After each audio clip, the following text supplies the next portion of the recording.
Nous avons beaucoup appris depuis quelques mois sur ce que nous sommes en nous.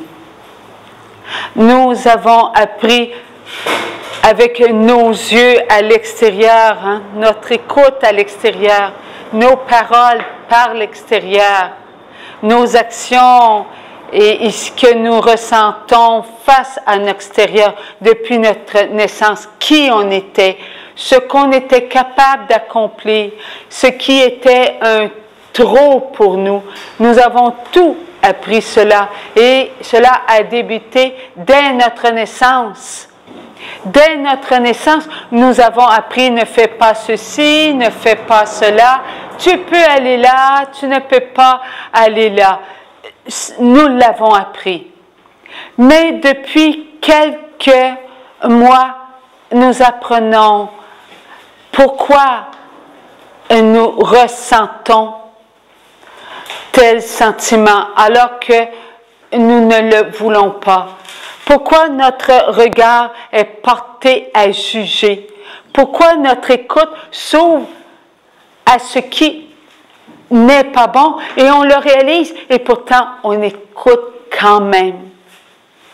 On a appris aussi que nos paroles sortent facilement de nous et est contrôlée par tout ce qui est en nous. Nous avons aussi appris depuis quelques mois que nous sommes influencés, que nos actions sont influencées par tout ce qui a fait de nous des enfants nerveux, inquiets, stressés, angoissés. Nous l'avons appris. Alors nous avons appris qu'à l'intérieur de nous, il y avait quelque chose d'intrus,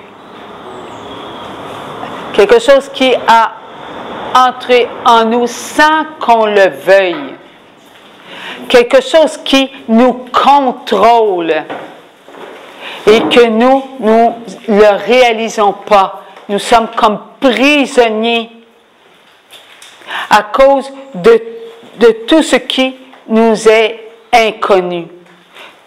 Alors, tranquillement, nous sommes entrés à l'intérieur de ça, tranquillement. Mais on n'a pas tout compris encore. Pourquoi on n'a pas tout compris encore? Alors que pourtant, c'est bien expliqué, noir sur blanc, blanc sur noir.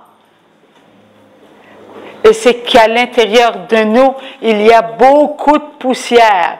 À l'intérieur de nous, il y a beaucoup à nettoyer.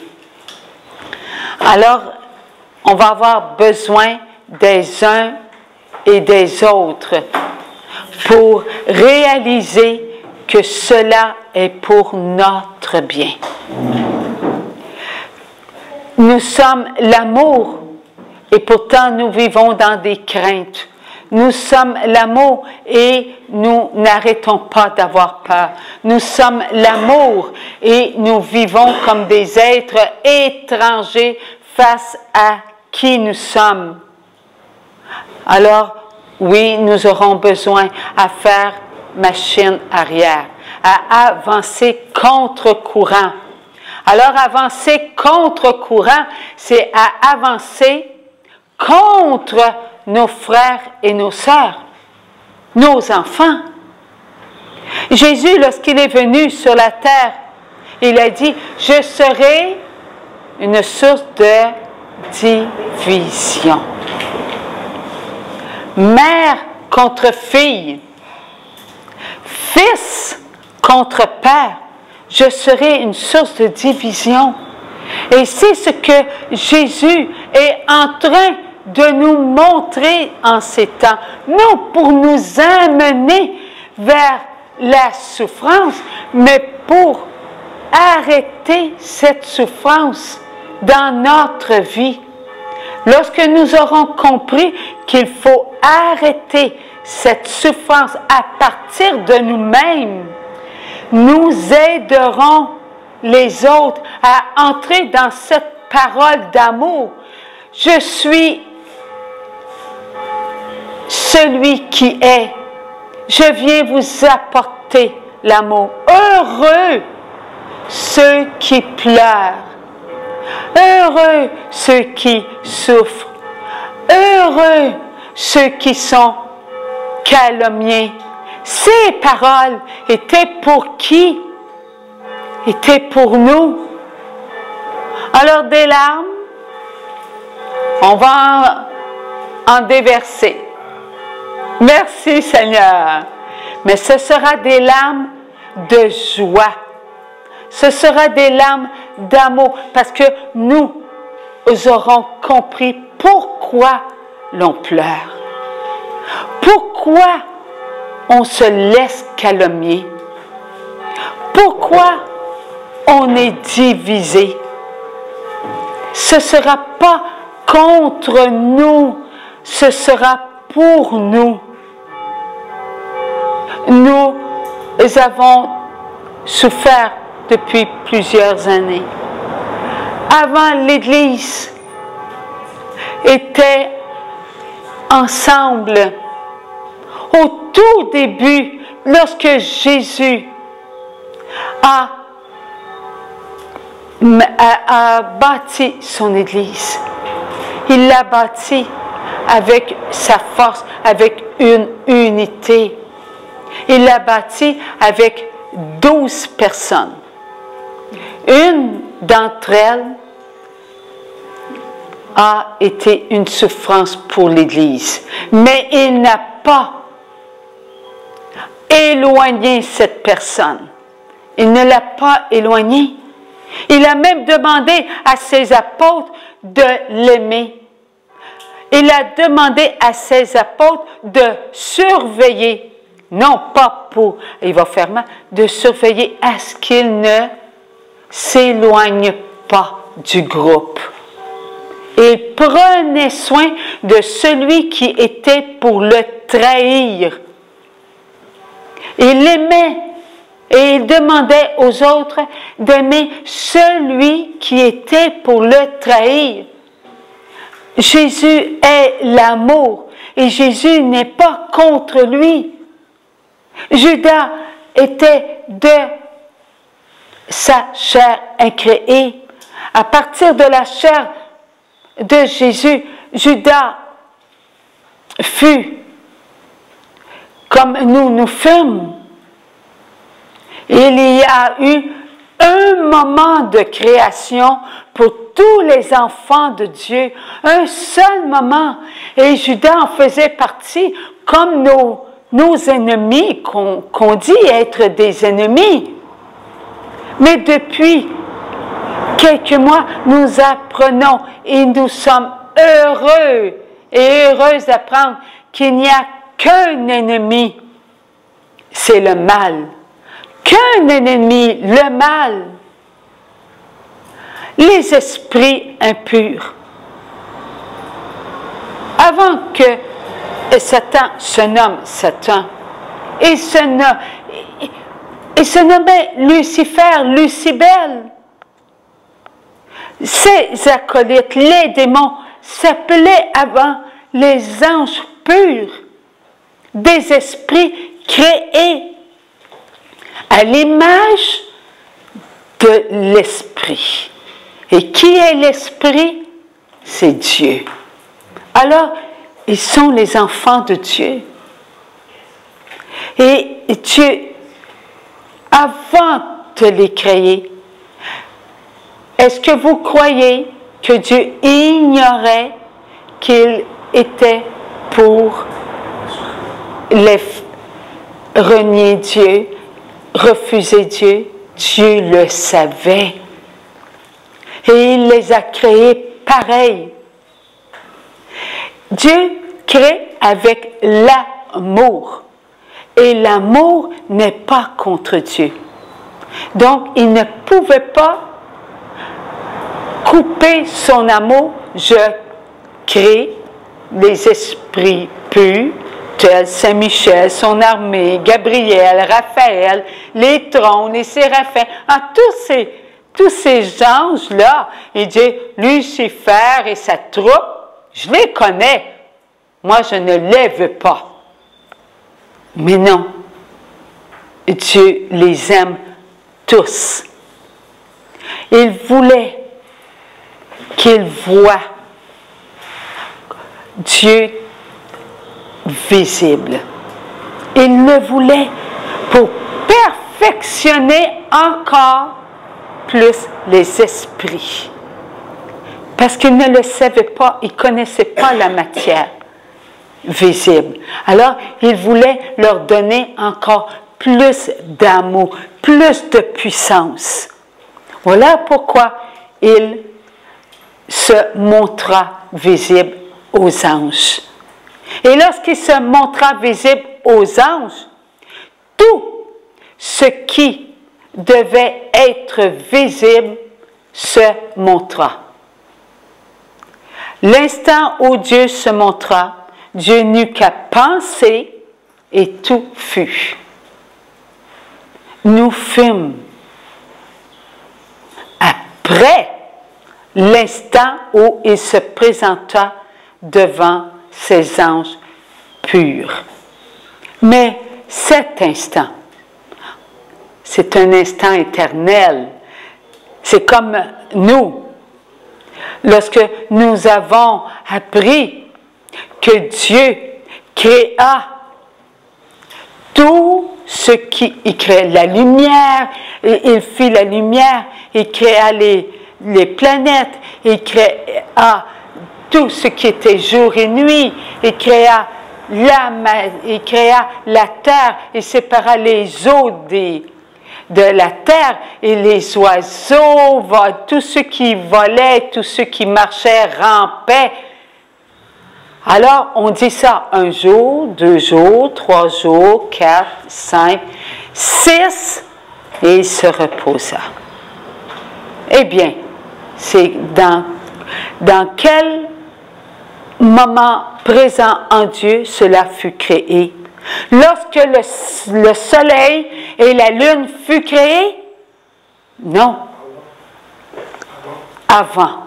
Donc, le soleil et la lune n'étaient pas créés. Il n'y avait pas de 24 heures. Alors, cela ne s'est pas fait dans nos jours à nous, mais dans les jours éternels. Alors, un jour, pouvez-vous, selon notre lever du soleil, notre coucher du soleil et notre lever du soleil, est-ce que cela peut se compter en 24 heures, un jour d'éternité? C'est cela. Alors, c'est des millions d'années, des milliards d'années. Dieu est éternel. Croyez-vous qu'il ne va limiter notre joie de la création lorsque nous serons dans le royaume de Dieu et que la connaissance de Dieu sera pour nous connaissance? Il y aura sans limite une joie éternelle de contempler le mouvement de Dieu dans toute sa beauté. Cela nous est réservé à nous, les créatures de Dieu.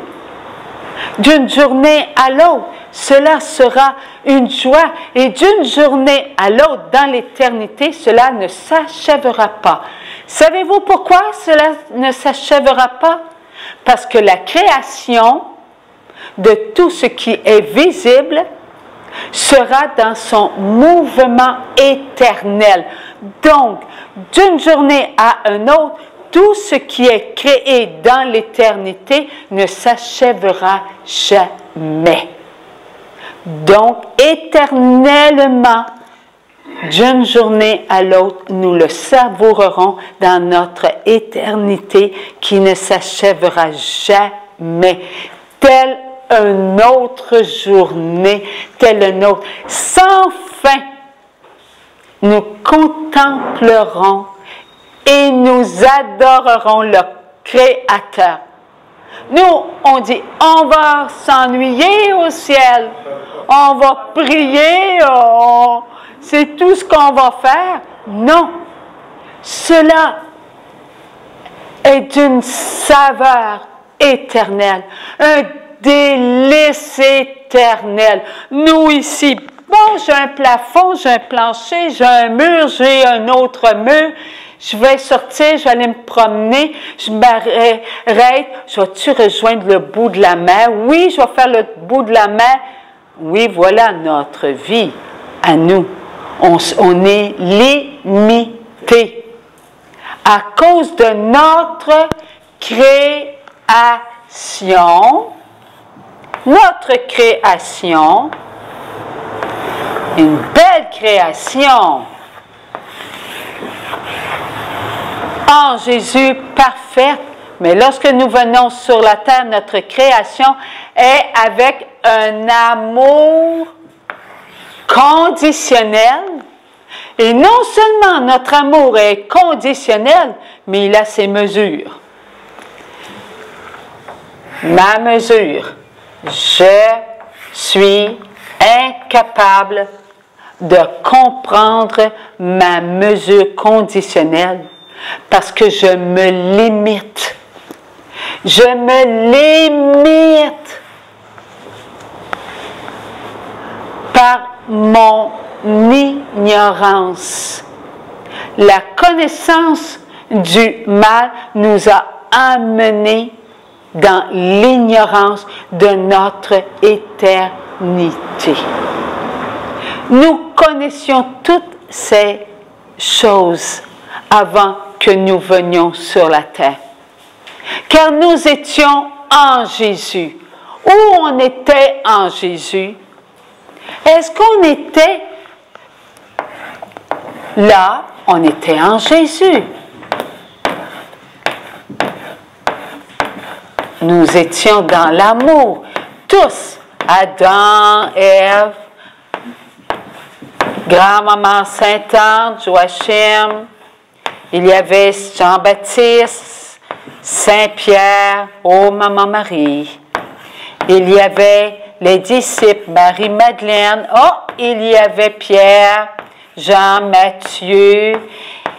Il y avait Jean-Marie, Patrice, Félix, Bob, Georges, tout le monde. On était tous là à un instant. Mais, est-ce qu'on était... Bon, là, je suis dans le bras de Jésus, là. Je suis pas tout à fait en mon aise, je suis tassée un peu. Pousse-toi un petit peu, là, ça va me donner de la place. Non, on était en Dieu. Alors, où est Dieu? Partout. Il n'y a pas de limite. Il n'y a aucune limite en Dieu. Nous étions en la matière incréée. Il n'y avait pas de limite, pas de mur, pas de plafond, pas de plancher et pas de côté. Tout était beauté. On allait partout. On avait la connaissance. Nous étions créés à l'image de l'incréé. C'était sublime. Lorsque Dieu a dit, Matthieu, va t'accomplir là où je t'envoie sur la terre. Alors Matthieu a donné son je t'aime inconditionnel à Dieu. Et là, il est venu sur la terre avec son amour conditionnel à cause du choix. Ce choix d'avoir choisi l'amour de nos premiers parents, Adam et Ève. Et il est venu avec une puissance en lui, c'est l'amour. Mais l'amour de Dieu le Père. Dieu le Père le regarde partout. Dieu le Père le voit. Dieu le Fils sait tout. Dieu le Fils soutient tout. Dieu le Saint-Esprit connaît tout. Dieu le Saint-Esprit, la lumière, nous donne de la lumière. C'est l'amour inconditionnel. Et l'amour inconditionnel ne se sépare pas de l'amour conditionnel. Il ne se sépare pas, car l'amour inconditionnel est éternel. Et nous avons la vie éternelle en nous. Il ne nous manque rien pour être sur la terre et vivre comme des enfants de Dieu. Mais à cause de notre croyance, on va s'ennuyer au ciel, on va souffrir au purgatoire, je ne veux pas y aller. Oui, la seule chose que nous avons, c'est qu'on ne veut pas aller en enfer. Ça, c'est la vérité. Ça, on est tous d'accord avec ça. Il fait beaucoup plus chaud. Et il fait très chaud en enfer. La chaleur en enfer n'est pas notre chaleur, car elle n'a pas de degré. Mais on ne veut pas connaître cela. On est bien. On est tellement bien sur la terre qu'on ne veut pas aller au ciel. Pas tout de suite, tantôt, pas tout de suite. On veut vivre notre vie à plein temps sur la terre. Mais on ne sait pas ce qui nous attend demain. On ne sait pas ce que hier a fait dans notre vie. On ne connaît pas notre futur alors qu'on le connaissait.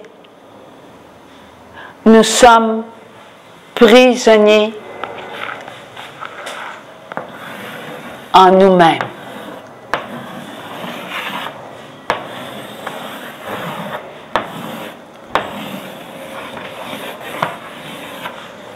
Oui, là nous sommes prisonniers.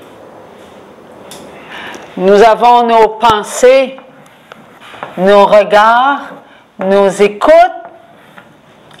nos paroles, nos actions,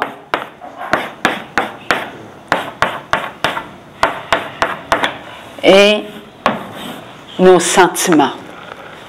Et tout cela parce que nous sommes imparfaits à cause de la tâche originelle, imparfaits parce que notre chair a des marques à l'intérieur, prisonniers en nous. Nous avons fait de notre chair notre propre prison. C'est notre prison que nous promenons partout. Dieu dit, c'est votre tombe. Nous devons ouvrir notre intérieur. Nous devons comprendre que notre vie spirituelle est dans notre vie.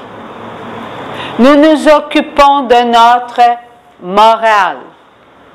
Nous nous occupons de notre physique. Nous nous occupons de notre vie amoureuse. Nous nous occupons de notre vie sociale. Nous nous occupons de notre vie familiale. Mais nous ne nous occupons pas de notre vie éternelle. Elle est en dernier.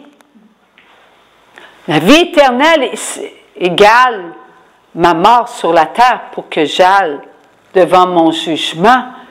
Ça, c'est pas tout de suite. ça m'emmène à faire mon testament sur la terre. Je ne suis pas prêt. Alors ça retarde. Et pendant ce temps, notre morale, il s'effrite.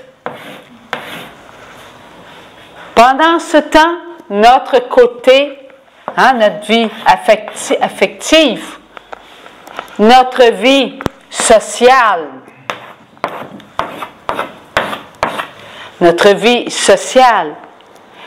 notre vie d'amour, amitié, notre vie familiale, avec tous ceux qui sont autour de nous.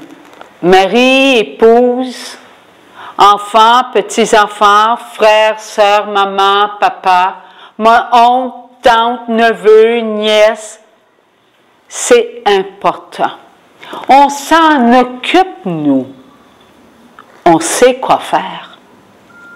On remarque les autres et on se dit, tiens, il a besoin de telle parole, je vais le nourrir avec telle pensée, mon opinion.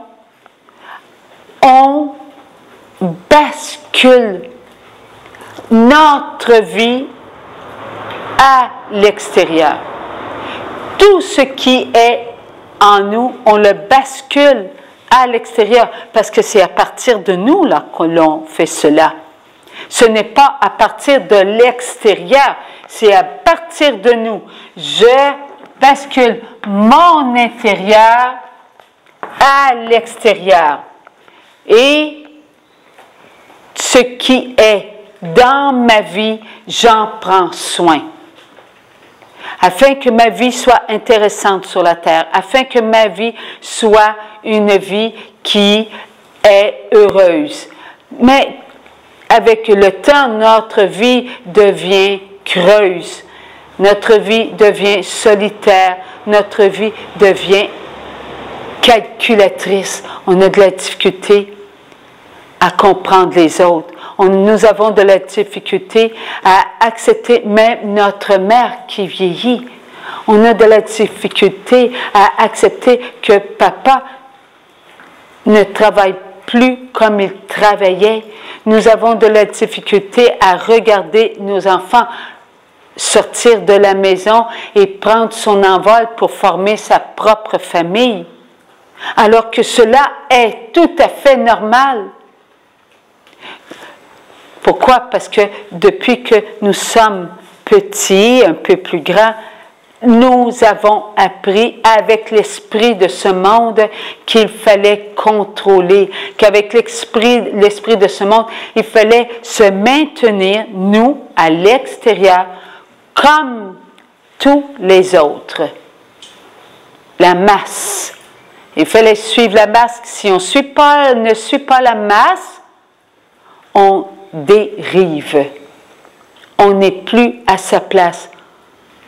On se fait traiter de marginaux. Ce qui est en nous est important. C'est ce qui a fait ce que nous sommes. Nous devons le regarder, pas comme étant des ennemis, mais comme étant une ébauche. Nous regardons notre propre ébauche. Est-ce que ce que je vois de moi forme quelque chose de beau ou d'inquiétant? Est-ce que ce que je vois de moi m'emmène à être fier de moi ou à me dénigrer? Est-ce que ce que je vois de moi m'aide à m'accepter avec le physique que j'ai ou à envier le physique des autres? Alors, ce qui sort de moi doit être pour moi quelque chose qui m'apprend et non pas quelque chose qui me maintient dans l'ignorance. Tout ce qui est à l'extérieur, tout ce qui est à l'extérieur m'a toujours montré ce que je dois vivre. Ce qui est extérieur m'a toujours démontré que le bien et le mal se côtoient. Ce que j'ai vu à l'extérieur m'a amené à ne pas comprendre que l'extérieur mélange le bien avec le mal et le mal avec le bien. Alors, ça met ma vie extérieure dans la confusion. J'accepte ce qui est bien et ce qui est mal. J'accepte ce qui est mal et j'accepte ce qui est bien. Ça se mélange. Et plus je regarde à l'extérieur, et plus le mal l'emporte. Le mal domine. Est-ce que le bien domine? Non, absolument pas. Le bien, c'est libre. Alors, le mal domine. Alors, c'est le mal qui domine sur le bien. Et nous devenons, parce que nous sommes à l'extérieur, esclaves de la domination qui nous vient du mal. Alors, lorsque nous regardons tout ce qu'il y a à l'extérieur, nous entrons dans l'esprit de ce monde, l'esprit de ce mal. Le monde dans lequel nous vivons appartenait à Dieu. Ce monde, Dieu l'a voulu. Il a dit à Adam et Ève, multipliez-vous. Alors, le monde veut dire les enfants de Dieu. Mais ce monde,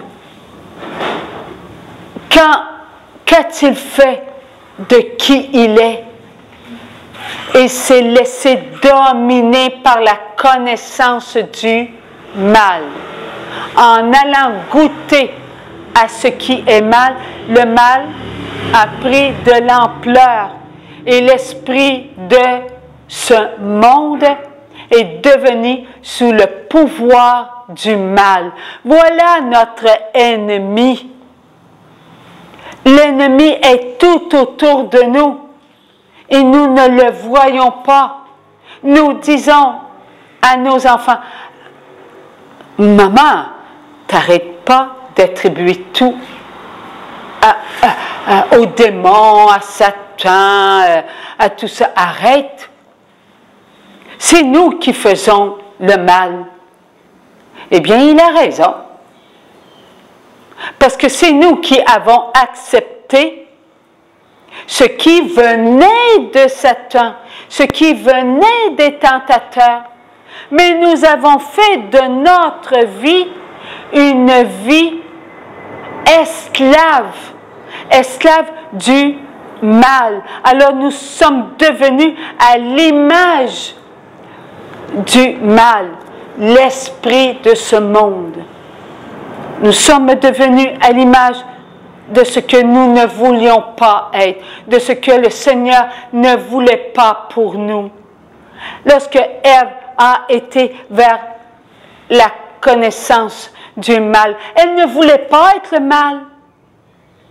Elle voulait prendre conversation avec Dieu. Elle voulait être comme Dieu. Et c'est cela que l'Église nous a appris. Elle voulait être comme Dieu. Elle ne voulait pas être comme le mal.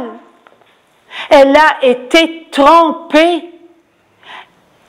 Alors,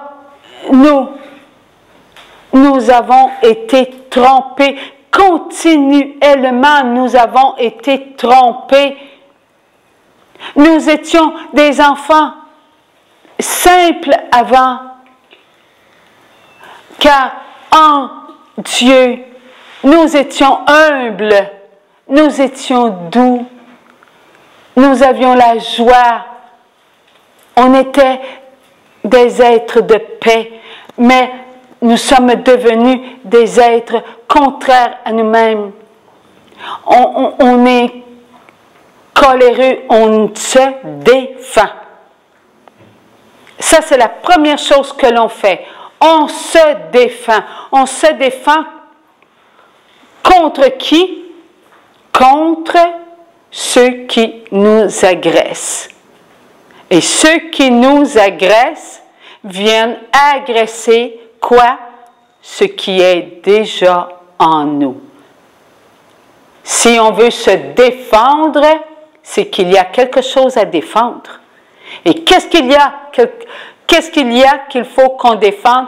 Notre vouloir, notre personnalité, notre vie sur terre, nos connaissances. Je me défends. Alors, nous sommes toujours en état de faiblesse. Parce que ceci est le bien en Jésus. On n'a pas besoin de se défendre. Notre chair n'a pas besoin de se défendre. Elle est comblée d'amour. Mais une chair qui est toujours en train de se défendre, c'est une chair qui est toujours agressée, toujours stressée, toujours angoissée, toujours dans un état de peur. Donc, elle s'épuise et elle s'épuise. Elle s'épuise tellement qu'elle vieillit. Elle vieillit, elle vieillit, elle vieillit et elle meurt. Voilà ce qu'est la connaissance du mal en nous. Nous nous défendons continuellement. C'est ce que nous connaissons à l'extérieur. On se défend, mais à l'intérieur de nous, nous vivons, nous sommes forts à l'intérieur de nous. La vie est en nous. La puissance de Dieu est en nous. Mais nous allons puiser à l'extérieur une défense. C'est à l'extérieur que nous allons puiser cela. Pourquoi? Parce que nous avons ce besoin de vivre éternellement pour retourner vers notre je t'aime inconditionnel. Et cela est en nous.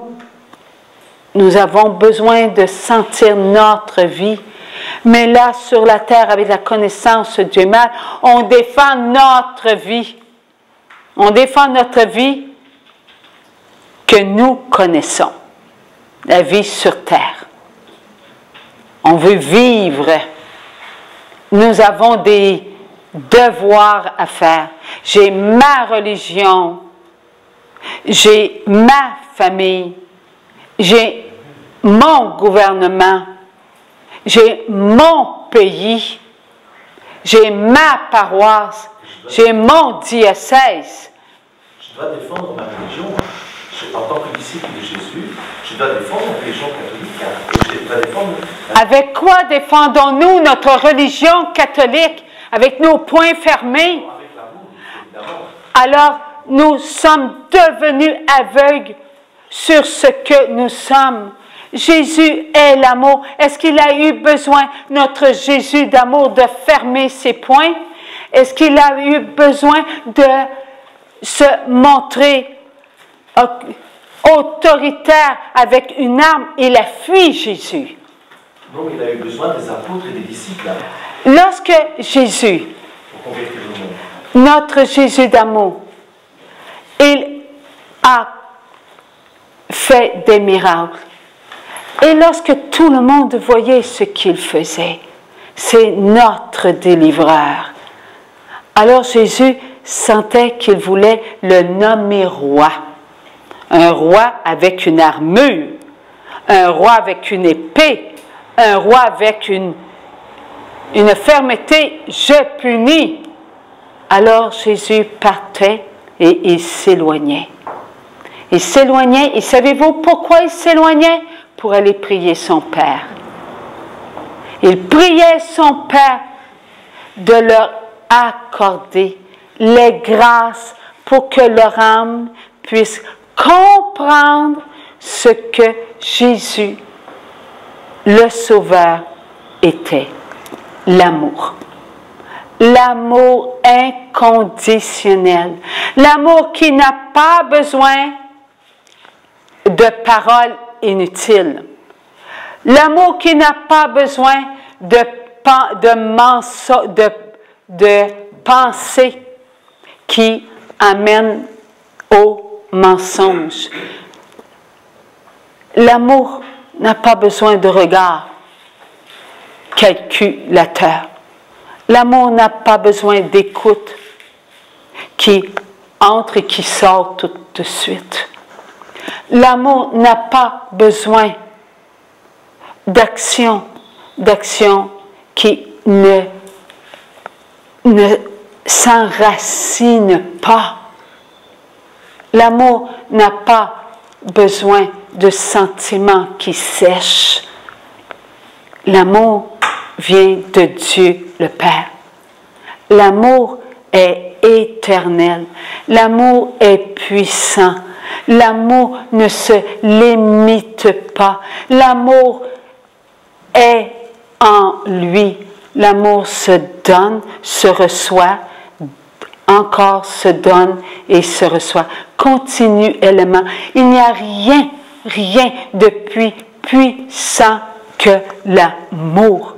C'est lorsque nous aurons compris que nous avons en nous cet amour que nous vaincrons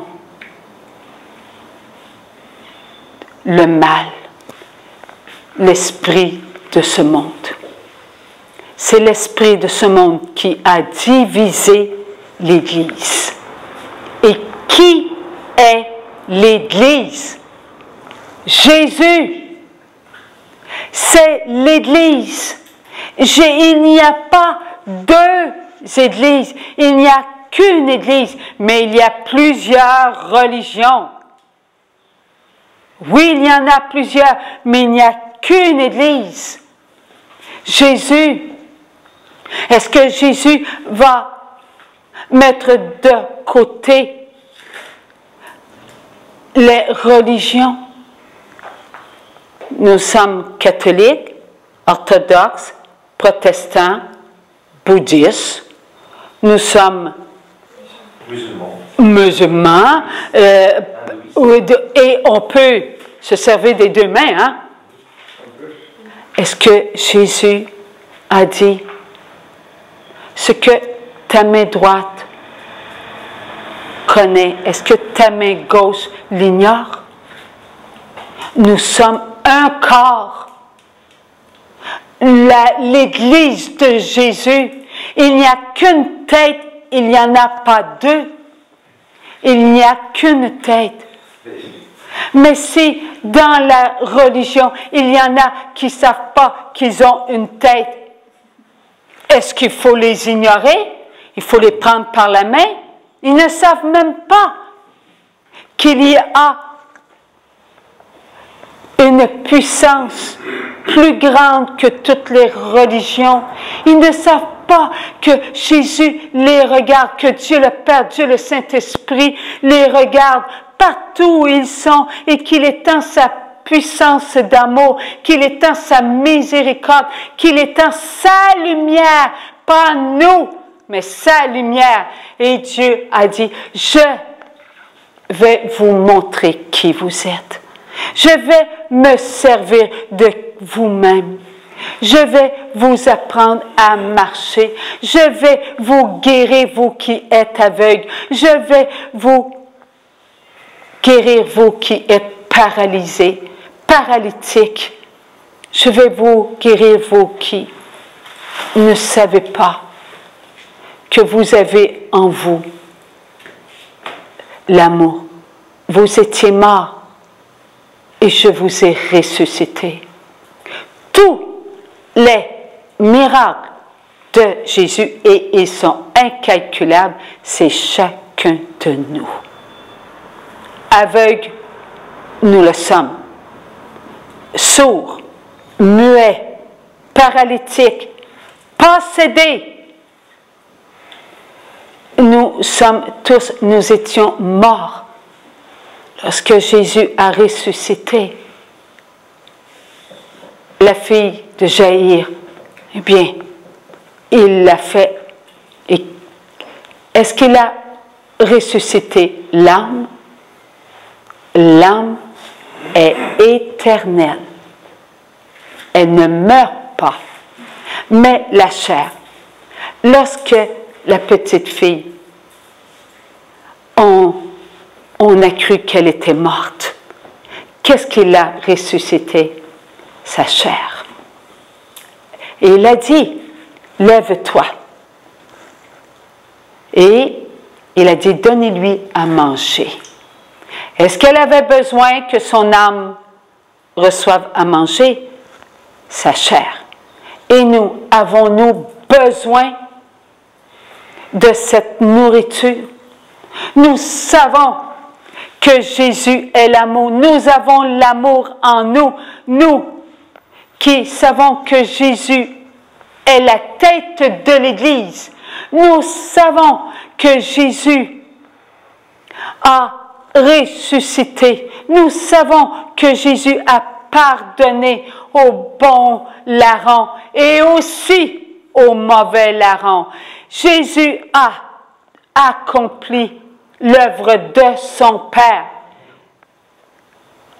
Il l'a accompli, mais à nous de vouloir ressusciter, à nous de vouloir être pardonnés, à nous de vouloir regarder, à nous de vouloir écouter, à nous de vouloir parler, à nous d'agir. Sans l'amour de Dieu, nous ne pourrons pas. Nous ne pourrons pas le faire. Nous allons nous maintenir dans l'esprit de ce monde. Moi, je sais. J'ai la Bible. J'ai ci et j'ai ça. Qu'as-tu compris? Qu'avons-nous compris? Nous n'avons pas compris que l'amour de Dieu, notre amour, est un. Il n'y a pas deux amours. Il n'y a qu'un seul amour. On aura les questions tantôt. C'est pour mettre amour et vérité. Nous sommes. Amour et mensonge. Nous sommes l'amour. Nous devons nous maintenir dans notre vérité et nous ne sommes pas vérité. Dieu seul se maintient dans ce qu'il est et nous avons besoin de notre éternel pour pouvoir continuer à comprendre l'évangile, la parole de Dieu. La parole de Dieu nous a été donnée, mais nous l'avons compris comme nous pouvions la comprendre.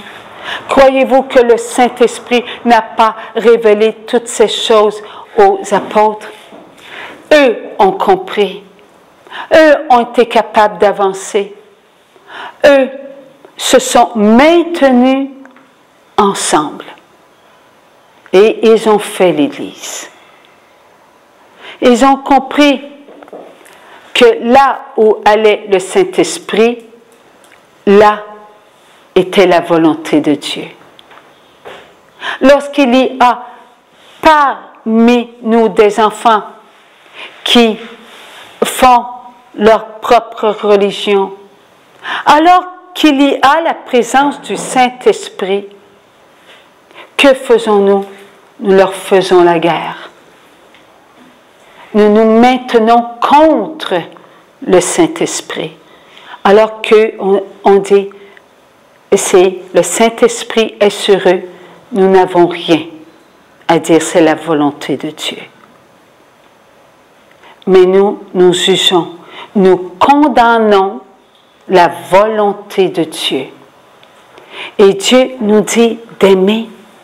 Dieu nous dit, ayez confiance. C'est moi, Dieu, ce n'est pas vous. Allez-vous rassembler toute religion? Allez-vous rassembler tous les cœurs avec votre volonté, avec votre ignorance? Vous avez été abreuvés de l'esprit de ce monde. Mon amour est inconditionnel et je ne veux en perdre aucun. Je vais vous montrer que mon amour est illimité. Je vais vous montrer que mon amour est un amour parfait. Mon amour ne regarde pas à droite pour juger ou à gauche pour condamner. Toute religion qui porte l'amour, Dieu bénit cette religion. Il la bénit dans le but de quoi? De la rassembler pour former ce qu'il a institué sur la terre, son Église. L'Église catholique. L'Église, là où est Pierre, je bâtis mon Église. Là où est ma pierre angulaire, mon Église se bâtit. Là où sont mes enfants, mon Église se bâtit, car mon Église sera bâtie de toute pierre. De toute pierre. Nous devons bâtir une Église solide. Nous sommes incertains de l'amour que nous portons envers notre prochain. Nous jugeons les musulmans de ne pas être des catholiques. Nous jugeons les bouddhistes de ne pas être catholiques. Et que faisons-nous? Nous faisons ce que Dieu ne veut pas que l'on fasse. Jésus a fait la conversion, tout le monde. Et la conversion ne sera faite que par l'amour, ne sera pas faite par la séparation. Nous avons fait ce qui est contre nous.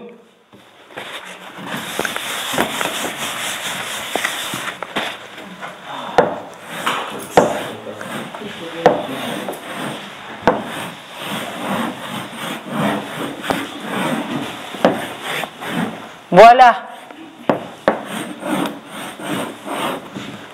ce que nous sommes. Nous nous sommes séparés. On se croit être les plus forts.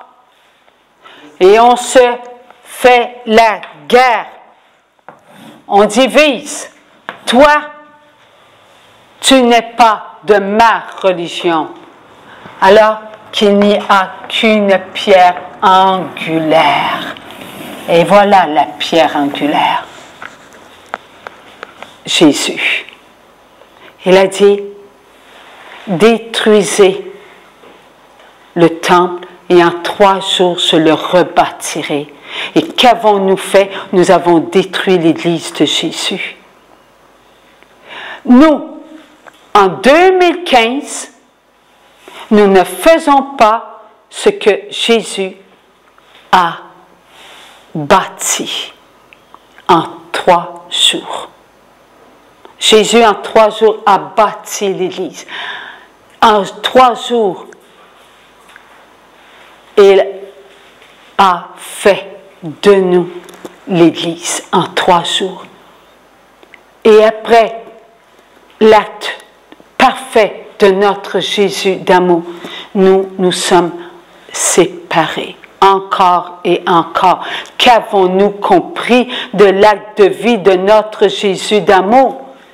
Nous nous sommes crus plus purs, plus parfaits que les autres. Si bien que les autres nous ont regardés et ils ont dit, nous allons bâtir notre propre religion.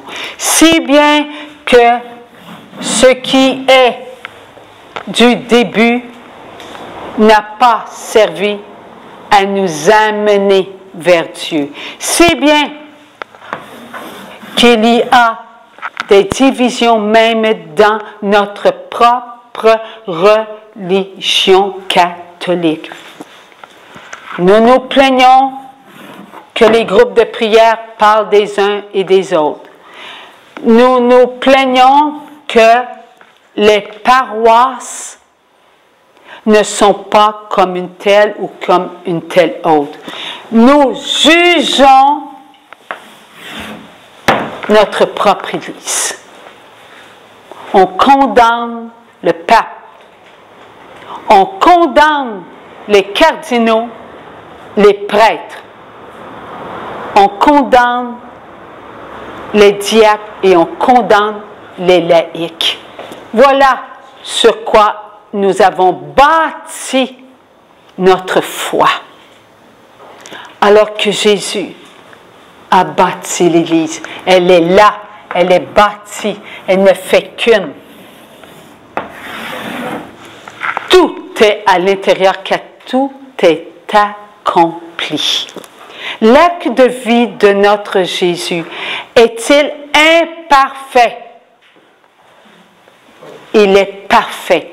Est-ce que l'acte de vie de notre Jésus, l'acte de vie, ce n'est pas un acte mort, c'est un acte de vie. Est-ce que l'acte de vie de notre Jésus a purifié tous les actes de vie impurs? Oui. Oui. Tout est accompli. Est-ce que nous avons profité de tous les actes de vie purifiés? Nous ne l'avons pas profité. Pourquoi? Parce que si on aurait profité de tous les actes de vie que Jésus a purifiés, on ne serait pas dans l'esprit de ce monde, mais on serait dans l'esprit de Dieu. On serait dans l'esprit de Dieu. On ne jugerait pas notre prochain, il serait comme nous. On ne jugerait pas surtout nous en premier, car on serait comme eux. Un pour tous, tous pour tous. Voilà l'Église, notre Dieu. Ce qu'il a accompli, nous ne l'avons pas accompli. Nous regardons les actes de vie purifiés de notre prochain et nous constatons qu'ils n'ont pas profité des grâces de la purification. Pour constater quelque chose, il faut l'avoir en soi. On ne peut pas penser, regarder, écouter, dire, s'activer et ressentir si nous ne l'avons pas à l'intérieur de nous. On discute de ce qu'on connaît, on ressent ce qu'on connaît, on regarde ce qu'on connaît, on écoute ce qu'on connaît, on fait des gestes parce qu'on connaît et on ressent ce qui sort de nous. Voilà ce que nous sommes, nous, tous les enfants de Dieu qui, sur la terre à Saint-Instant, n'ont pas profité des grâces de la purification. Voilà ce que le Seigneur nous demande. Débutez par vous. Vous voulez qu'il n'y ait qu'une religion, alors que vous-même vous êtes séparés, car c'est ce que nous sommes. Nous sommes ainsi. Notre pensée, notre regard, notre écoute, nos paroles sont grandes. Nos actions, tout cela dans un sentiment qui ne se reconnaît plus. C'est nous cela. Nous nous sommes divisés. Nous avons contribué involontairement. Nous n'avons pas voulu de cela, mais nous avons contribué à séparer l'Église. Nous avons fait de notre chair des chairs. Toi, tu appartiens à une telle religion, moi à un autre. Ce que tu ressens, ma chair ne le ressent pas. Ce que tu vois, mes yeux ne le voient pas. Ce que tu entends, je ne l'entends pas. Ce que toi tu dis, je ne le dis pas. Ce que toi tu fais, ce que vous faites, moi je ne le fais pas. Ce que je ressens, ce que vous ressentez n'est pas la même chose que moi. Mensonge, mensonge, mensonge, mensonge. Tout n'est qu'hypocrisie à la hauteur de celui qui nous a introduits dans ces pièges. Et qui a trompé le premier enfant sur la terre? Satan. Oui, lorsqu'il a été tenté, nos premiers parents. La connaissance du mal s'est fait connaître à la chair. Mais la connaissance du mal n'a pas encore atteint la chair. Elle était en stand-by. C'est lorsque Caïn a levé la main sur sa propre chair que la connaissance du mal s'est fait goûter à la chair. Il a atteint sa propre chair à lui. Il ne pouvait pas atteindre la chair d'Abel, car Abel n'avait pas goûté au mal. C'est lui, Caïn, qui a goûté au mal. Non pas Abel. Abel a été une offrande d'amour. Abel a été un acte d'amour. À l'image de qui? À l'image de Jésus. Parce qu'il n'a pas haï son frère.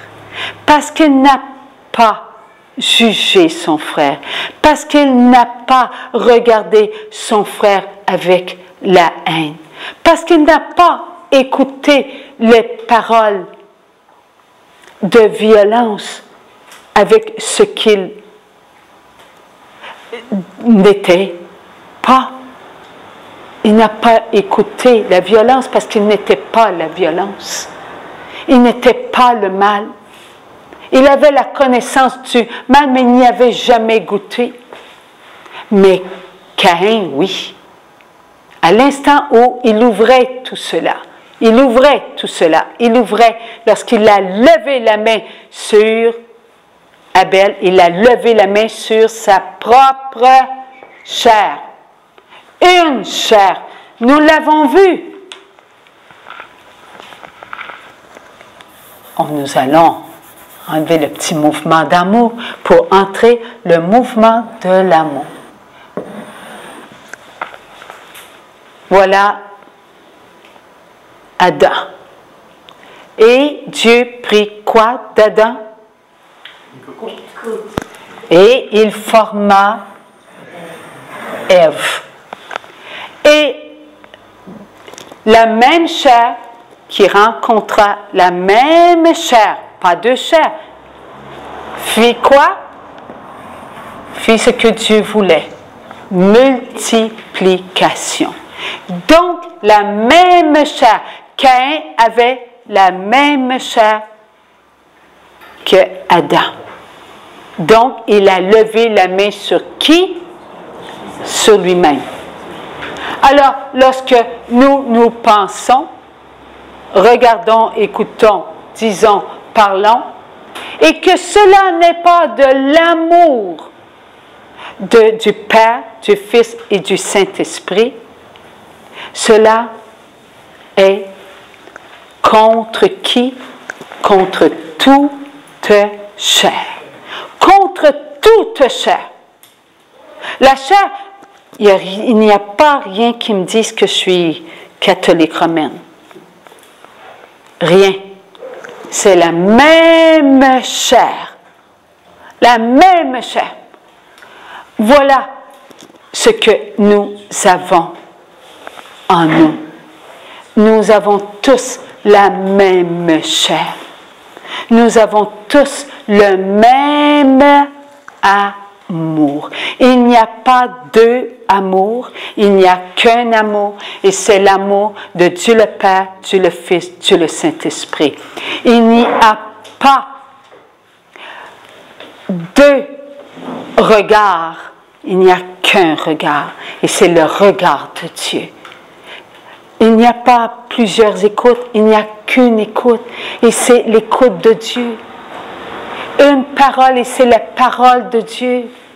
Nous sommes à l'image de qui? Nous sommes à l'image de Dieu.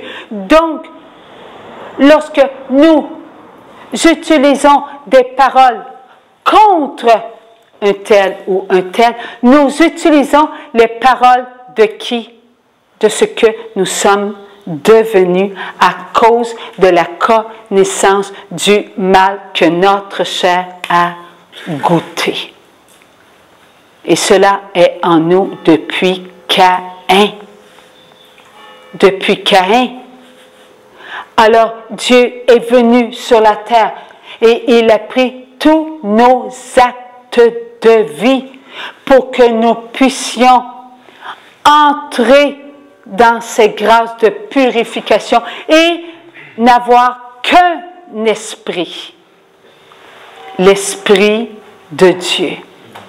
Pas l'esprit de ce monde. L'esprit de ce monde, c'est celui-là. Mais l'esprit de Dieu. Jésus n'avait pas l'esprit du monde, car il l'a dit, « Je ne suis pas de ce monde ». Alors, il est venu nous arracher à l'esprit du mal. Nous n'appartenons pas à l'esprit de ce monde. Nous appartenons à l'esprit de Dieu. Et c'est ce que le Seigneur est venu nous dire lorsqu'il est venu parmi nous. Toutes ces paroles étaient des paroles de douceur, d'espérance. Il nous amenait à connaître la volonté de son Père. Soyez parfaits comme mon Père est parfait. Est-ce que Dieu le Père a jugé les religions? Est-ce que Dieu le Père a jugé un seul enfant? Il a donné son unique enfant pour tous ses enfants créés. Pour tous ses enfants créés. Du premier jusqu'au dernier, il a donné ses enfants. Une seule n'est pas entrée dans l'esprit de ce monde. Une seule, et c'est Maman Marie. La seule. C'est la seule qui n'a pas choisi l'amour de ses premiers parents. Parce que Maman Marie, est-ce qu'elle avait la même chair que nous? Oui. Elle avait la même chair que nous. La même chair que nous. Mais elle n'a pas choisi l'amour de ses premiers parents sur la terre. Elle a choisi d'être toujours dans l'amour inconditionnel de Dieu. Elle ne voulait pas se servir de sa volonté. Je suis la servante du Seigneur. La volonté de Dieu, pas ma volonté. Et c'est ainsi que nous devons avancer sur la terre. Ce n'est pas facile. Il va falloir apprendre à effacer nos frontières. Il va falloir effacer ces frontières-là. Il va falloir effacer nos mésententes avec nous-mêmes. C'est avec nous-mêmes. C'est nous qui avons formé nos propres frontières. Je veux faire le bien, mais je ne suis pas capable. Et je fais ce que je ne veux pas faire. Nous avons bâti des frontières. Et Jésus nous l'a annoncé. Je viens et il y aura de l'opposition. Avec qui? Avec nous-mêmes. C'est avec nous-mêmes. Croyez-vous qu'il n'aimait pas les pharisiens? Il aimait les pharisiens. Il leur parlait. Il leur disait, temple vide. Et nous, il nous a appelés les têtes de moineaux. Et il n'a pas dit ça pour nous montrer que nous n'étions pas capables. Il a dit aux Céadrins,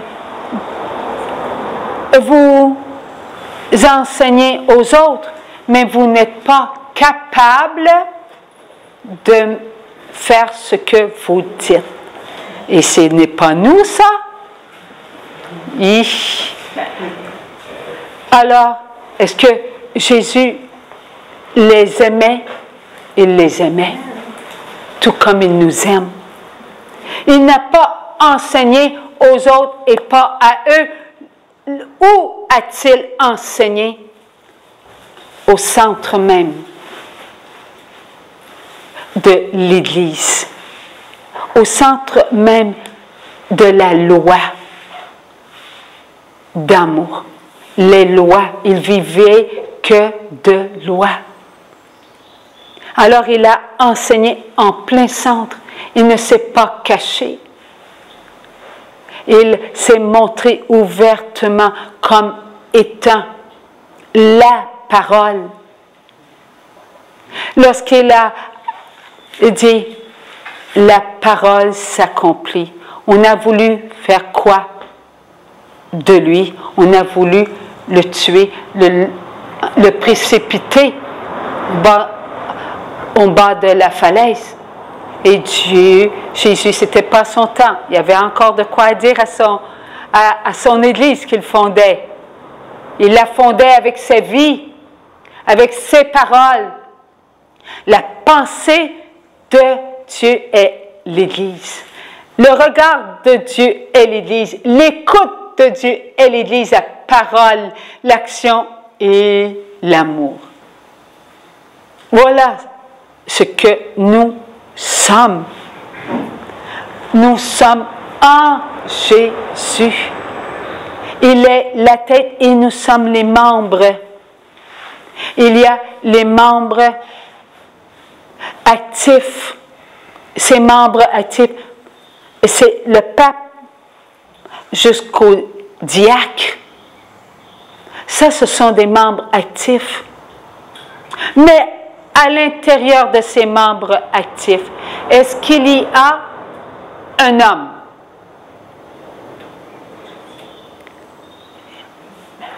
En le pape, est-il un homme? Oui. En évêque? Oui. Voilà, il y a l'homme. Ils sont comme nous. Ils ont une chair et ils ont un esprit aussi de ce monde. Mais le prêtre, parce que du pape jusqu'aux prêtres, ils sont prêtres. Est-ce qu'ils sont dans la corruption? Ils sont incorruptibles parce qu'ils sont le Christ. Est-ce que Jésus est corruptible? Lorsque l'évêque, mandaté par le pape, étend ses mains, qui étend ses mains? Qui prononce les paroles? Qui a la puissance de faire descendre sur l'homme son plein pouvoir d'accomplissement? Est-ce qu'il y a de la faille en Jésus? Non. Est-ce que l'Église, la tête, est droite? C'est Jésus. L'homme peut-il corrompre le prêtre? Non. Il n'a pas le pouvoir sur Dieu. Il n'a aucun pouvoir sur les paroles de Dieu. Il n'a aucun pouvoir sur la volonté de Dieu le Père. Aucun pouvoir. Mais l'homme, lorsqu'il sort de son ministère, est-ce qu'il est dans sa faiblesse?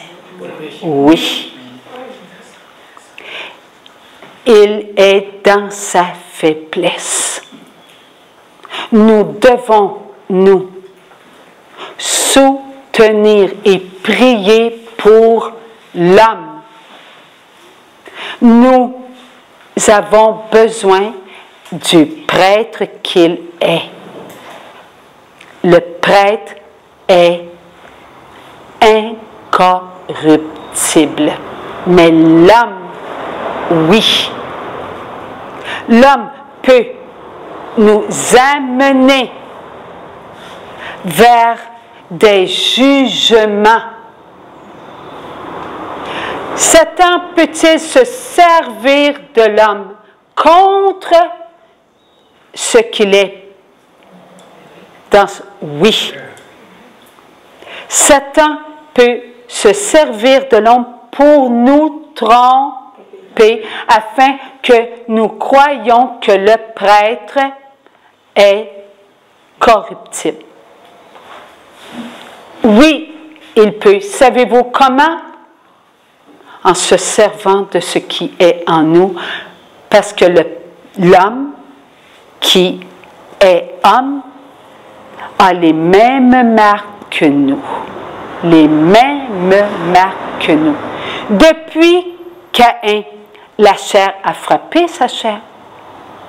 Depuis Caïn, péché sur péché, si bien que la terre était corrompue. Tous les enfants sur la terre, il n'y restait qu'un et sa famille, Noé. Et Dieu fit disparaître toute corruption, sauf la famille de Noé. Dans la famille de Noé et Noé lui-même, est-ce qu'il avait aussi dans sa chair des marques causées par les tentations? Oui, il l'avait.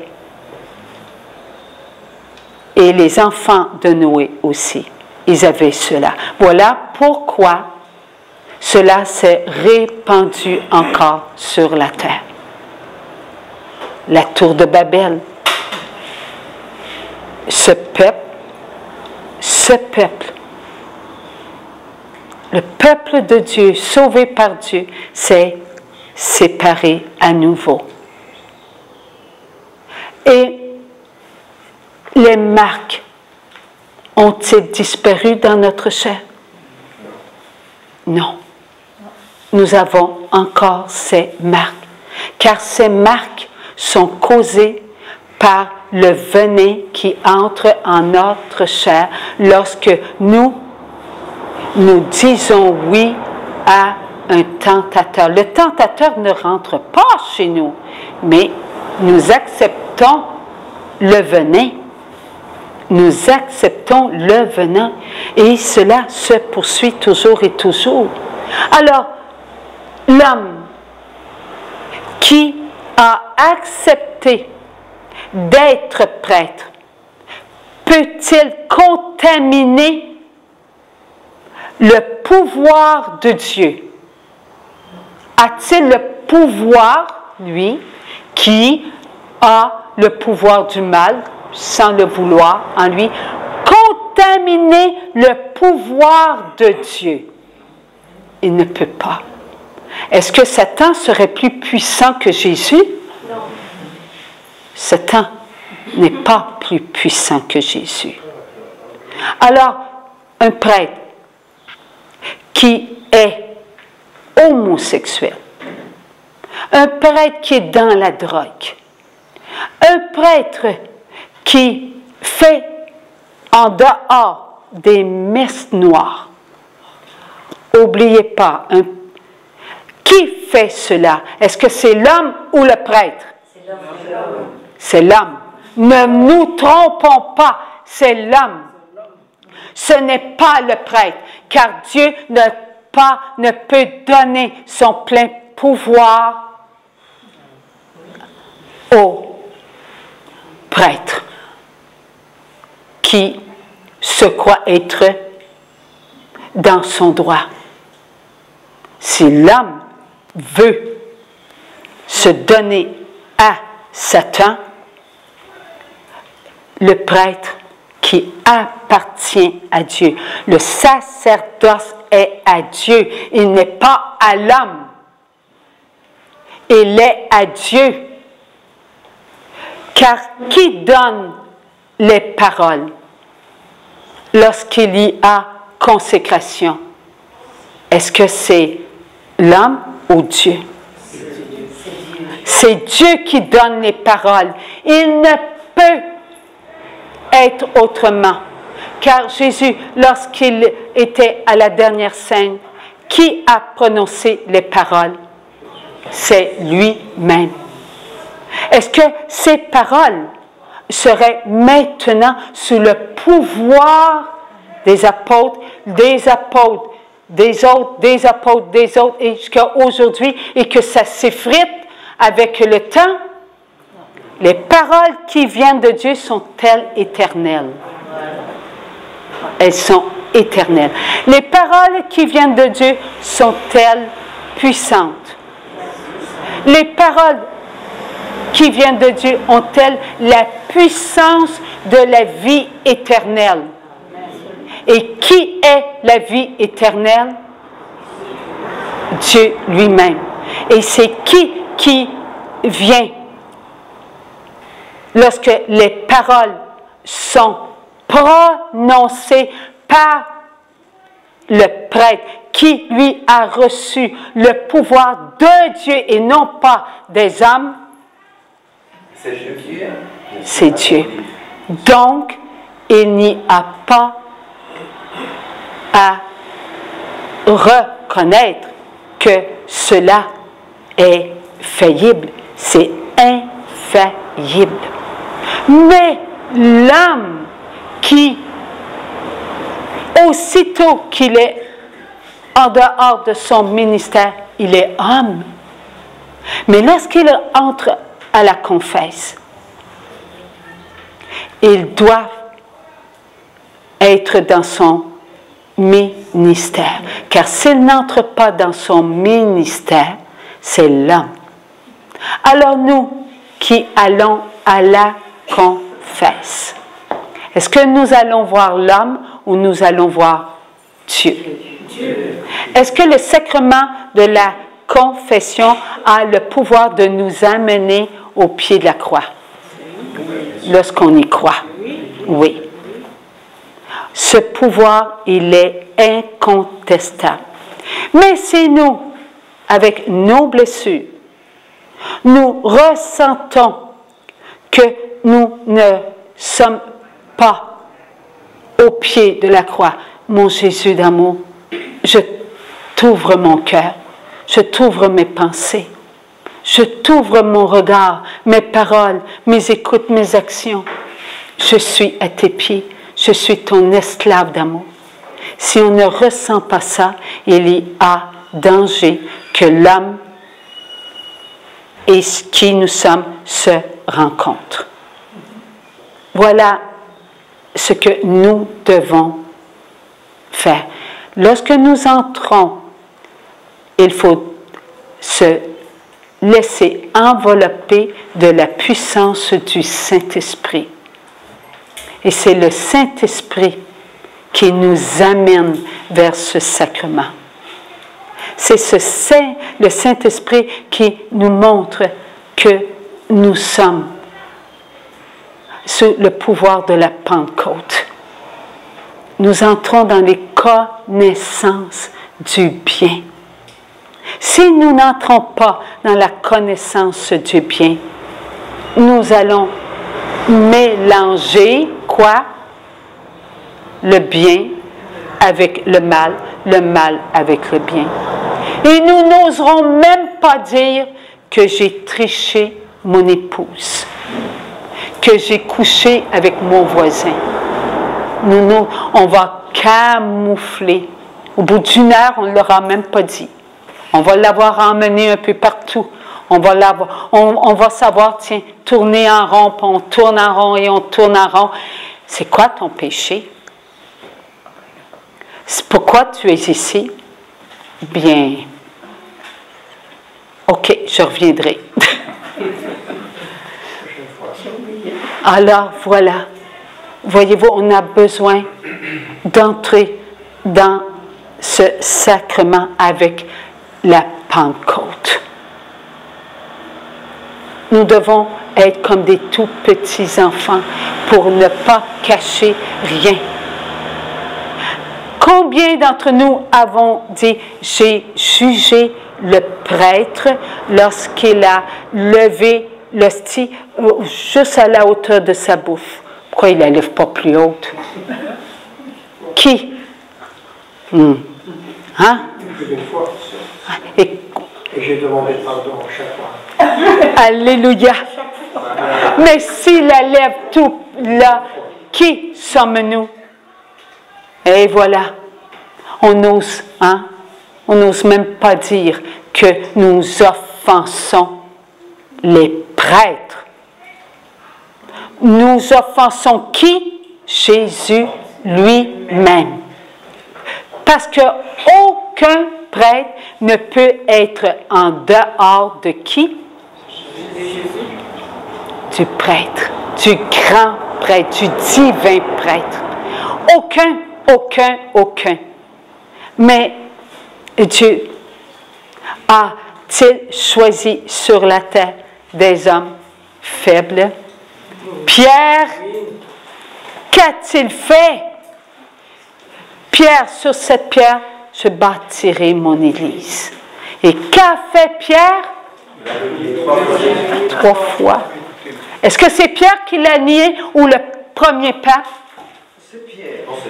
C'est Pierre. Et ce n'était pas le pape. C'est Pierre. Voilà ce que nous devons regarder. Nous devons avoir la foi. C'est merveilleux lorsque nous comprenons que lorsque le prêtre, le Christ prêtre, présent, qui enveloppe le prêtre, qui, Dieu, est dans toute sa beauté, que le Saint-Esprit illumine le prêtre, que nous, en Jésus, nous sommes présents. Nous sommes présents en le prêtre, qui, lui, lève, qui Jésus. Nous sommes en l'hostie et nous sommes où? En le prêtre. C'est de toute beauté. Est-ce que Jésus, en corps et en sang, est hors, que nous sommes hors de lui? Lorsque il a donné son corps, qu'avait-il en lui? Chacun de nous. Il avait chacun de nous. Tous nos actes de vie impurs étaient où? Et il les avait en lui. Alors lorsque Jésus est devant nous, nous adorons la chair incréée, la chair de Jésus, pas nous. Nous adorons Dieu. Et que faisons-nous à l'intérieur? Nous nous inclinons face contre terre. Nous adorons la chair de Dieu. C'est un moment merveilleux. Tout visible et tout invisible créé et en adoration. Maman Marie qui se tient au pied de l'autel, au pied de la croix, adore son Dieu, adore son enfant. Voilà pourquoi l'on dit que Maman Marie se tient au pied de l'autel et elle adore. Elle n'avait aucun péché. Donc, nous qui sommes en Jésus et que nous adorons parce que nous avons été purifiés, nous l'adorons. Maman Marie n'a pas eu à se laisser purifier. Elle se tenait au pied de la croix et nous étions tous en lui. Son sang coulait sur chacun de nous. Nous avons tous été dans l'adoration, face contre terre. Nous sommes pour adorer celui qui nous donne son corps et son sang, pour purifier tous nos actes de vie. Et le prêtre, qui est-il? Il est le Christ. Il représente le divin Père, Fils et Esprit Saint sont présents. Par la présence de Jésus qui enveloppe, par la présence du Père et du Saint-Esprit. Et par le prêtre, il nous fait participer à ce moment d'amour. Et Dieu est si amour qu'il nous fait participer à ce moment d'amour. On n'est pas seulement en avant, oui, on regarde, mais c'est un miracle, c'est mystérieux. C'est le mystère qui se produit devant nous. Nous sommes en le prêtre et nous participons à ce moment d'amour. Croyez-vous que les enfants créés de Dieu ne participent pas? Où sont-ils? Lorsque Maman Marie s'est fait dire « un glaive te percera le cœur », elle a eu le cœur ouvert. Et où s'est-elle maintenue? Au pied de la croix. Et lorsque Jésus, on a ouvert le cœur de Jésus, le sang qui est tombé a pénétrer où? Dans le cœur de Marie. Et il ne suffisait qu'une goutte pour tous nous purifier. Ce qui démontre que Maman Marie, la co-rédemptrice, qui a reçu la goutte de ce sang, qui s'est déversée dans son cœur, est devenue la co-rédemptrice. Alors, où étions-nous dans le cœur de Marie? Nous étions dans le cœur de Marie. Maman Marie a prié pour chacun de nous. Maman Marie s'est maintenue près de son Fils. Et elle maintenait dans son cœur tous nos cœurs. Pour qu'on puisse s'aimer en frères, en sœurs. Elle est la mère de l'Église. Et elle n'oublie pas aucun de ses enfants. Alors, au moment de la consécration, lorsque tout est accompli, il ne manque personne. Nous sommes là, nos enfants, qui ne viennent pas à la messe. Où sont-ils présents? Où sont les musulmans, certains protestants? Où sont-ils? Avec nous. Alors, tout le monde participe à la Sainte Messe. C'est saint une messe. C'est une sainte messe. Elle est parfaite. On oublie, hein? Viens-tu à la Sainte Messe? On dit, viens-tu à la messe? Mais c'est une sainte messe. Cela dépasse tout ce que nous pouvons comprendre. Là, nous l'entendons. Mais à cause de notre chair, nous ne pouvons pas pénétrer ces paroles tant qu'elles sortent du cœur même de Dieu pour nous. Et il se sert de nos cœurs pour pouvoir nous faire entendre ce qu'il y a en nous et que nous ne sommes pas capables de comprendre. Nous sommes des choisis bénis pour les choisis de Dieu.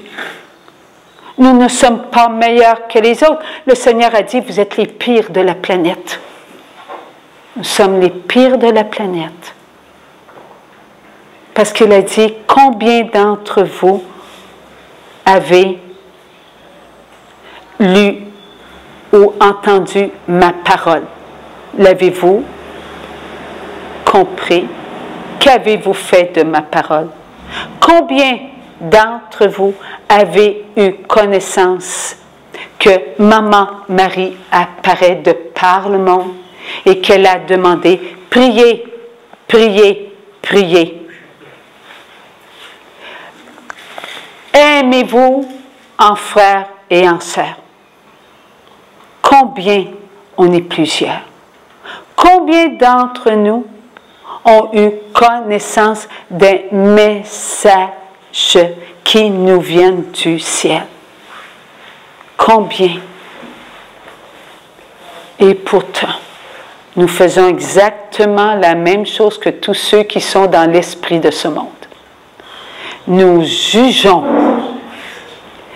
nous regardons avec nos propres yeux qui voient Jésus présent devant nous. Notre regard se pose sur Jésus qui s'est donné pour tous les enfants de Dieu. Et notre propre regard regarde la télévision et lorsqu'il y a un meurtre, un viol, on participe à cela. Lorsqu'on garde notre regard pur, on ne le regarde pas. Avec notre regard, on donne notre opinion. Oh, une petite opinion. Est-ce que Maman Marie aurait donné cette opinion-là? Est-ce que Jésus, du haut de la croix, aurait ouvert ses yeux et aurait regardé quelque chose? Ah ben moi, je ne participe pas à ça, mais lui, ça, ce n'est pas correct. Est-ce que Jésus a fait cela? Et c'est ce que nous, qui regardons Jésus, au moment où il est devant nous, et qu'avec ce même regard, nous regardons notre prochain et nous émettons notre opinion. Maman Marie n'a pas fait cela.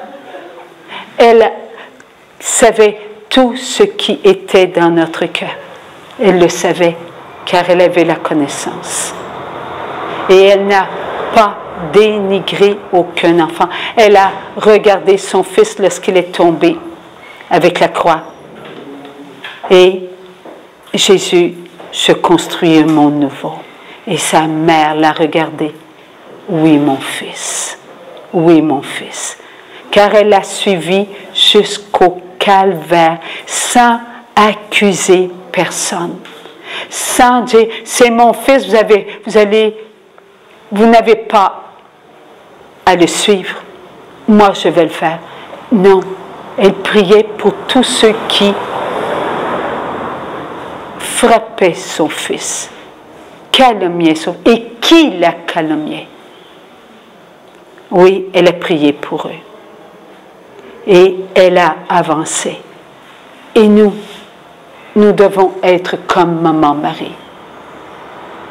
Nous devons être amour.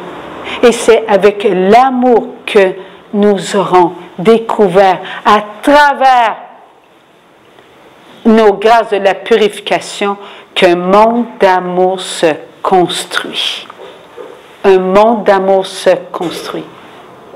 Nous allons, oui, monter la montagne en prenant les paralytiques, en prenant les aveugles, en prenant les sourds. Nous allons les porter sur nos épaules et nous allons monter. Et en cours de route, ils vont sentir sur nous l'amour qui est de Jésus et de Marie, les deux cœurs. Et nous allons monter.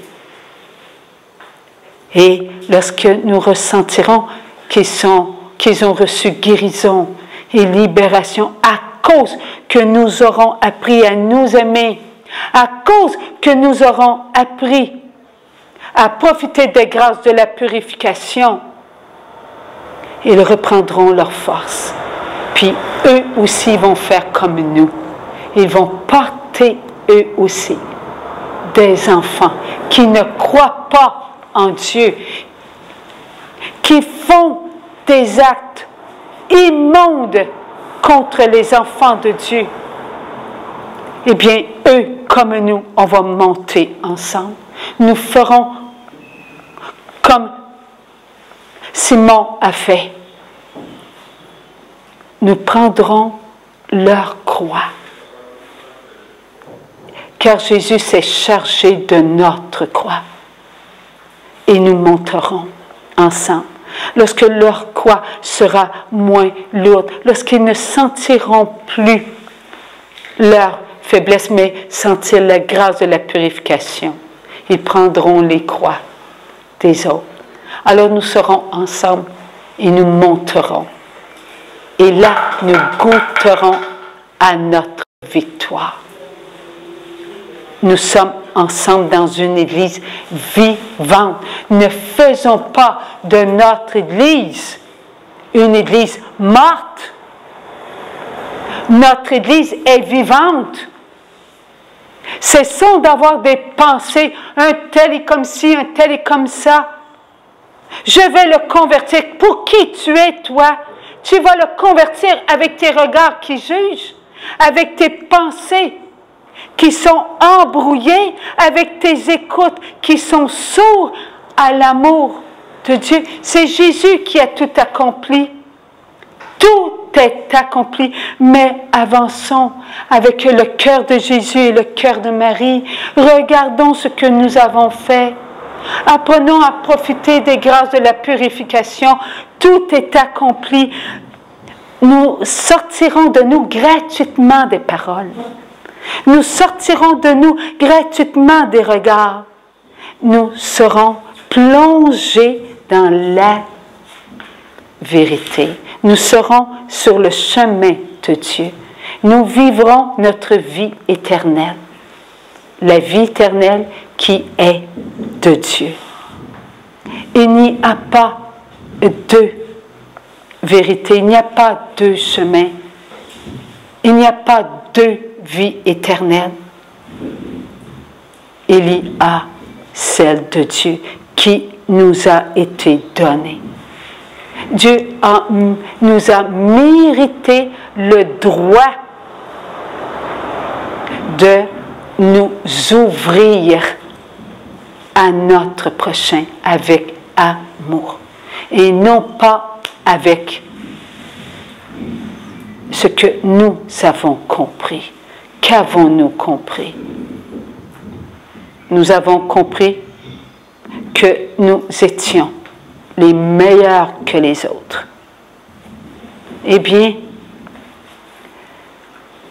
il y a des enfants qui ne croient pas en aucune religion, mais qui ont eu comme modèle des parents qui se sont donnés, des parents qui ne savaient pas que Jésus était venu sur la terre, des parents qui ne connaissaient pas Maman Marie et qui étaient trop loin de notre civilisation. Mais c'était des parents qui alimentaient leurs enfants avec ce qu'ils connaissaient. Une nourriture simple qui venait des arbres, des herbes, une nourriture que Dieu leur avait donnée. Et eux rendaient grâce à un Très-Haut qui ne savait même pas son nom. Alors ils ont donné cela en modèle à leurs enfants. Ils ne parlaient pas contre les autres. Ils ne formaient qu'une toute petite tribu. Ils s'entraidaient parce qu'il n'y avait qu'une survie. Ils s'habillaient de ce qu'ils pouvaient trouver. Eh bien, eux vont rentrer plus vite que nous au ciel. Parce qu'eux n'ont pas jugé ce qu'ils étaient. Ils ont accepté leur pauvreté, ils ont accepté leur ignorance, mais ils ont accepté de s'aimer. Ils ont le sourire très facile. Ils sont des tout petits enfants de Dieu, tel que Jésus a dit. Qui entrera dans le royaume de Dieu? Qui sera à ta droite, maître? Qui sera à ta gauche, maître? Qui sera près de toi? Jésus a dit, le petit enfant, celui-là sera dans le royaume de Dieu. Eh bien, c'est l'amour. Que fait un enfant? Un enfant ne juge pas. Un enfant s'aime. Et il prend sa nourriture quotidienne. Il apprend à jouer simplement. Il voit la souffrance dans sa famille, mais il n'y participe pas. Il ne connaît pas la peur. Il dort le soir. On le regarde et on dit, il rêve aux anges parce qu'il sourit. Bien, celui-là est celui que Dieu veut pour lui. Alors nous devons être ce petit enfant. Nous devons être simples dans ce que nous faisons. Nous avons des actes de vie à accomplir, des beaux actes d'amour. Pour faire de beaux actes d'amour, il va falloir qu'on soit consentant à regarder ce que nous sommes devenus, des adultes. Il va falloir qu'on regarde ce que nous avons accepté dans notre vie et qui nous a éloignés de qui nous étions tout petits. Et c'est là que nous allons reprendre le chemin de la vérité, que nous allons marcher sur le chemin de la vie et que nous allons goûter à l'amour inconditionnel. C'est ce que Dieu attend de chacun de nous. Être des enfants simples, être des enfants qui ont la foi que Jésus a tout accompli et que nous devons nous entrer dans ce qu'il a accompli pour nous. C'est là, c'est à ce moment-là que nous évangéliserons. Nous évangéliserons avec tout notre être. Nous serons amour. Alors nous allons nous arrêter ici. Il y aura des questions cet après-midi.